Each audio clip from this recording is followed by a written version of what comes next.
Hey, Randy Mason here with more from What's Your KCQ? Now, I didn't bring this just to enforce social distancing. It's actually a hint that this time we're going to talk about golf, one of the few things that hasn't closed down completely during the global pandemic. Our question was submitted some time back by a lady who asked, what was the layout of the old golf course at Loose Park? Well, of course, in 1896, there was no park yet. All the land from 51st Street south to 55th, from Warnell Road all the way west to what's now Bellevue, was the east pasture of a farm owned by Seth Ward. That year, a golf-loving group of the founders of the Kansas City Country Club, including Seth Ward's son Hugh, who Ward Parkway is named for, agreed to lease this land for $1 a year plus taxes. A pretty sweet deal. They started with a 9-hole course and a small clubhouse that apparently burned shortly after. So they rebuilt it bigger and better, with space enough for meeting rooms and a cafe where members could eat. That 2-story structure stood close to where the Rose Garden and the Shelter House are today.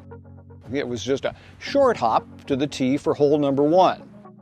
From there, the course stretched out to the south and the west, across the very same land where just 30-some years earlier, thousands of Confederate and Union troops fought the Battle of Westport.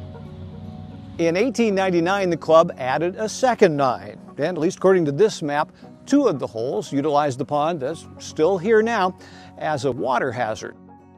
Speaking of hazards, in the earliest days, apparently cattle from neighboring farms had a tendency to mosey onto the greens, causing all kinds of chaos.